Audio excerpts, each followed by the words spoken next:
अस्सलामुअलैकुम वरहमतुल्लाहि वबरकातुहू। नाज़रीन गिरामी, आप देख रहे हैं यूट्यूब चैनल एवरग्रीन नॉलेज और मैं हूं डॉक्टर आबिद नवाज़।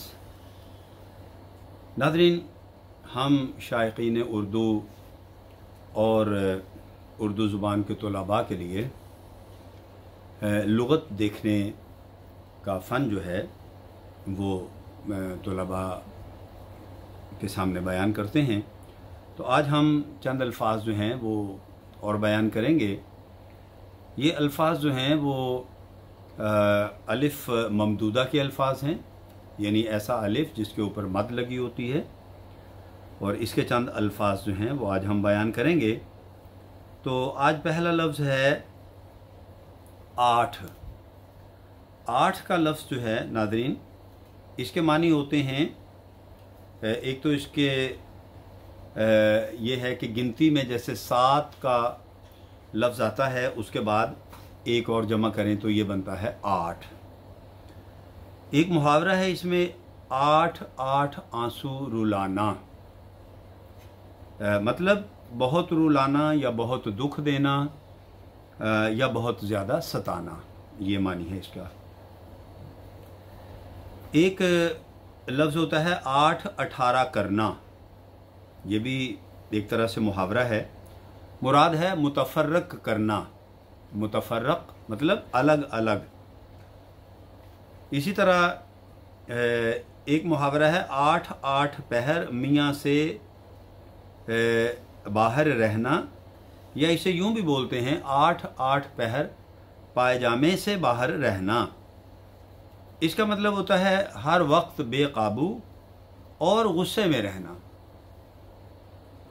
इसी तरह है 8 पहर 64 घड़ी, इससे मुराद ये है रात दिन या हमेशा, यानी मुराद है हर वक्त। इसी तरह है 8 गांव चौधरी और 12 गांव का राव, अपना काम ना आए तो ऐसी तैसी में जाओ। ये भी एक यूँ समझ लीजिए कि मुहावरा है। जैसे कोई मुराद इससे यह है कि कोई कैसा ही बड़ा क्यों ना हो, जब अपने काम न आए तो बेकार है। इसी तरह नाज़रीन एक लफ्ज़ होता है 8 8 आंसू रोना, यानी फूट फूट कर रोना, कसरत से रोना। और गुलाम हमदानी मुसहफ़ी का एक शेर है, गर हमको लग गई हैं कभी हिचकियाँ तो हम 8 8 आंसू रोए हैं 2 2 पहर तलक। इसी तरह नाज़रीन एक मिसल है 8 बार 9 त्योहार, इसका मानी है कि ऐश की कसरत ज़ाहिर करने के लिए ये मिसल जो है बोली जाती है। 8 पहर, इसका मानी होता है दिन रात, यानी हर वक्त। 8 पहर सूली, इसका मानी होता है दिन रात की तकलीफ़, यानी हर वक्त की परेशानी और मुसीबत। इसी तरह उठते बैठते ताना तिशना वगैरह देना, ये भी इसका एक मानी होता है। एक और मिसल है नाज़रीन कि 8 जुलाहे 9 हुक्के फिर भी धक्कम धक्के, ये मिसल है। और इससे मुराद ये है कि ज़रूरत से ज़्यादा सामान होने के बावजूद आपस में झगड़ा रहे तो उस वक्त ये मिसल बोलते हैं। इसी तरह है ये लफ्ज़ 8वां, यानी 8 का अदद। 8 का अदद सिफाती, या वो शख्स या चीज़ जिसका नंबर 7 के बाद हो। और एक इसका मानी होता है हमल के 7 महीने गुजरने के बाद का महीना, 8वां। 8 के 8, ये भी बोला जाता है 8 के 8, यानी होली का 8वां दिन। 8वां पहर, ये यानी 8वां पहर से मुराद है पूरा दिन, यानी 4 पहर दिन और 4 पहर रात। उसके बाद है 8 का मेला। 8 का मेला से मुराद होता है नाज़रीन ये एक त्यौहार है, हिंदुआना त्यौहार है, यानी होली के 8वें दिन, होली के 8वें दिन बाद हिंदुओं का एक त्यौहार होता है।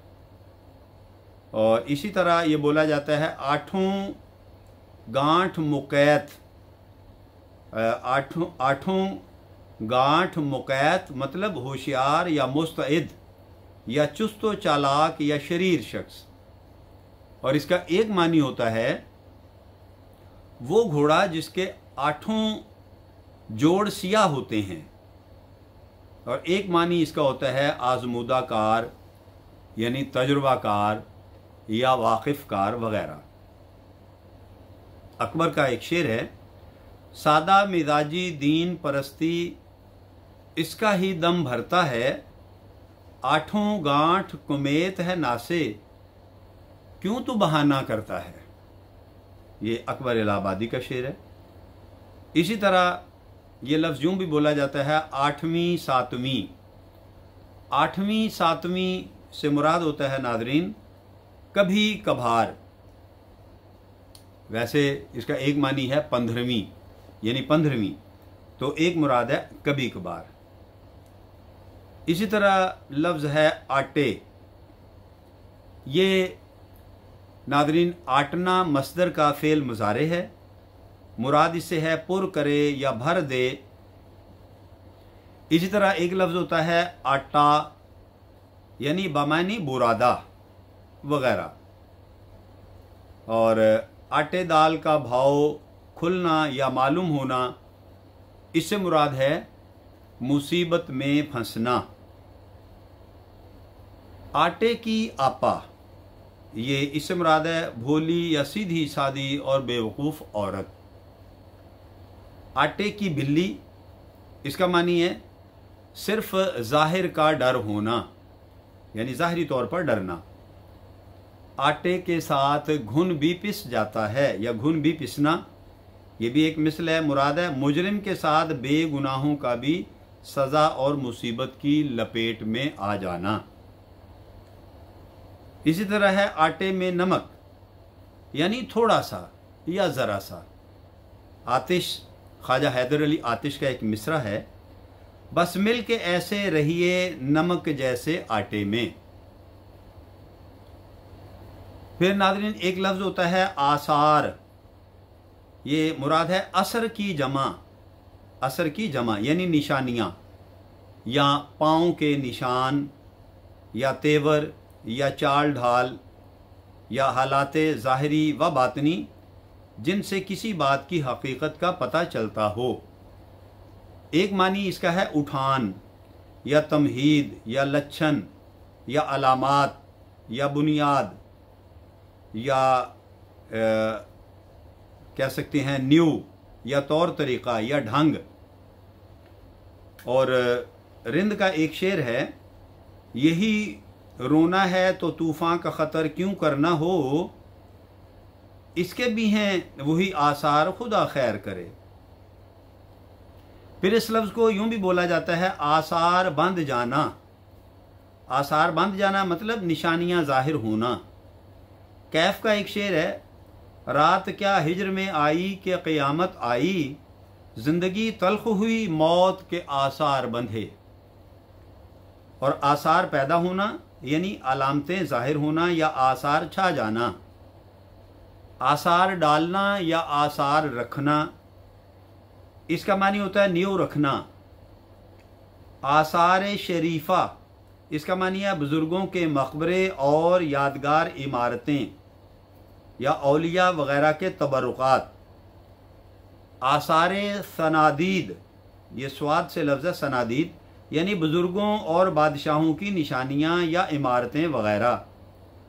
आसार क़यामत यानी क़यामत के करीब की निशानियाँ या क़यामत के करीब होने की अलामतें, मसलन क़हत, धोखाबाजी, झूठ, आलिमों की बेअमली और दीनी मोतक़दात का निगाहों में सुबक हो जाना वगैरह। और मजादन इसका मानी है नाकाबिले बर्दाश्त मुसीबत और परेशानियाँ। और अगर हम इस लफ्ज़ को यूँ बोलें आसार अतीक़ा या आसार क़दीमा, तो मानी है पुराने ज़माने की निशानियां या इमारतें, वो महकमा जो पुराने ज़माने की चीज़ों की तहकीकात करता है। तो नाज़रीन, आज के लिए इतना ही। उम्मीद है कि आपने कुछ नए उर्दू अल्फाज सीखे होंगे जो अलिफ ममदूदा से शुरू होते हैं। इसके साथ ही नाज़रीन हम इजाज़त चाहेंगे। उम्मीद है आपको हमारी आज की वीडियो पसंद आई होगी और आप हमारे इस चैनल को सब्सक्राइब भी करेंगे और हमारी इस वीडियो के बारे में अपनी कीमती राय से भी आगाह करेंगे। तो नाज़रीन, अगर हयात व सेहत ने मोहलत दी तो आइंदा वीडियो के साथ बहुत जल्द आपकी खिदमत में फिर हाजिर होने की कोशिश करेंगे। तब तक अपना और अपने प्यारों का बहुत ख्याल रखिएगा। अल्लाह हम सब से राज़ी हो। फ़ी अमानिल्लाह।